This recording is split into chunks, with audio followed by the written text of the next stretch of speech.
All right, so when I made my video the other day talking about the ceasefire that Israel put forward, basically calling for an end to their 11-day bombing campaign that left hundreds of innocent civilians killed in Gaza, and we talked about the importance about not just covering the bombing campaigns, because for Palestinians there is an every day-to-day violence that is continuing, regardless if there is any sort of ceasefire. You know, there are still apartheid policies that they're facing. The people in Gaza are still held in the world's largest open-air prison, where Israel controls their water, their electricity, their food.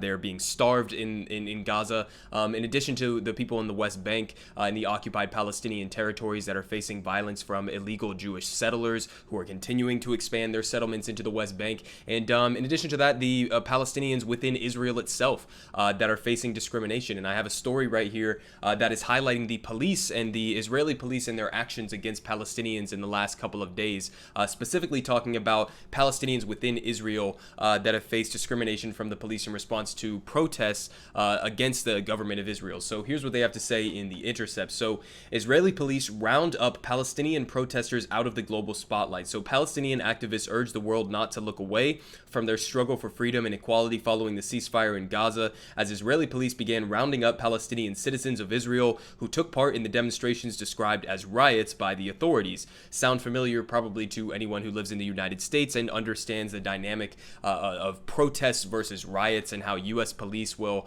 classify anything that they don't like, specifically protests against the police.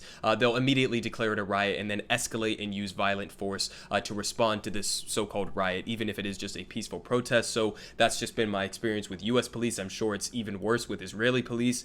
And at least 74 Palestinians were detained by Monday afternoon in the first hours of what Israel's police force is calling Operation Law and Order. Sound familiar as well. Palestinian rights groups called the planned arrest of up to 500 protesters on charges ranging from attacks on the police to vandalism to online incitement, a blatant crackdown on dissent, timed to coincide with the dimming of the global spotlight on the conflict. So again, this is why it's so important to not go silent about these things, because this is the type of violence that continues day to day for Palestinians. And so here was one of the most egregious examples I saw. They had a 10-year-old boy in the back of a pickup truck for apparently threw a rock or something, totally unconfirmed, don't know. But this is the scene that's happening in Palestine, and the type of terrorism that these families are facing. This is a boy who has been arrested, and his family sisters begging for him to be released.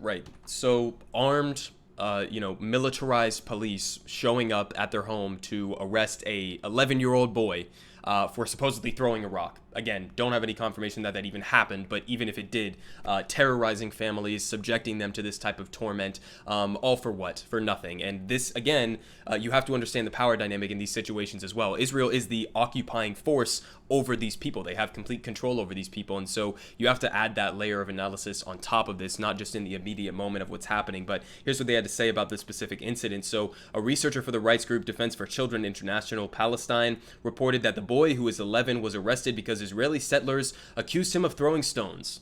All right, I wonder if those Israeli settlers are a reliable source. So he was later released. Obviously, they're not a reliable source. But Palestinian citizens of Israel had started their protests before the fighting in Gaza in solidarity with Palestinian families threatened with eviction from their homes in Sheikh Jarrah in occupied East Jerusalem to make way for Israeli settlers. Israeli police used armed force and mass arrests to try to stifle those protests, detaining more than 1,500 people this month. And Palestinians also faced violence from Jewish supremacist mobs, including racist soccer hooligans and far-right settlers. Quote, reminding us that Palestinians inside Israel are also fighting a military system bent on oppressing them, Israel has launched a mass arrest campaign to pick up those who took to the street in the past 2 weeks.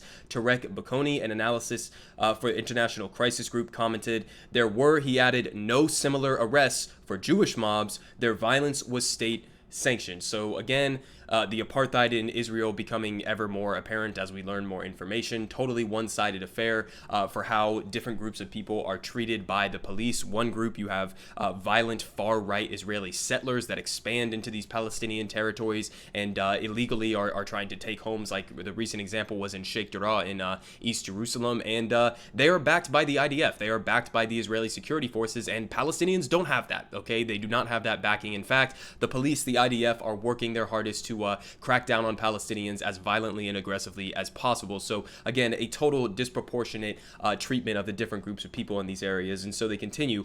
Mickey Rosenfield, an Israeli police spokesperson, told the New York Times that about 70% of those arrested this month were Palestinian citizens of Israel, but a Palestinian lawmaker in the Israeli Knesset, Ada Tuoma Sleeman, estimated that the true share was closer to 90%, and as of last week, according to Nimar Sultani, the editor-in-chief of the Palestinian Yearbook of International Law, 85% of those arrested were Palestinian, and many of the rest were left-wing Israeli Jews protesting alongside them, and you can see the statistics right here. So, you know, again, what we have here, this was another example. This was a driver, apparently a delivery driver. We can watch this one as well.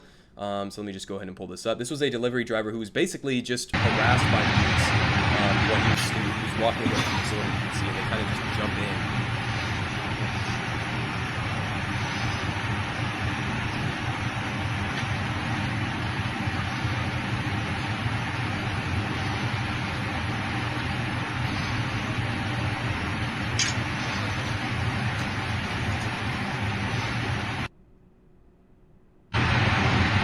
Yeah, so just wanton, brazen violence against random citizens who happen to be Palestinian and going about their normal day, shoving him on the ground, and then, of course, the rest of the police stepping in as this gang mindset of the police globally around the United States or in Israel always have. They always have this gang mentality where it's us versus them, and they are an occupying force. So listen, this is the ongoing, like I said, this is the ongoing day-to-day violence that Palestinian people are subjected to under the occupation of Israeli forces, and the violence continues day to day for these people. So it's important that we don't just cover this issue in the light of bombing campaigns from Israel. I know they blew up the Associated Press building and they destroyed infrastructure and Hamas fired rockets and stuff. This is something that goes a lot deeper than this, and this is something that's been going on for decades. It's a long ongoing crisis that's still unfolding, and Israel continues to crack down on Palestinians, not just in Gaza, where people are subjected to prison-like conditions, worse than prison-like conditions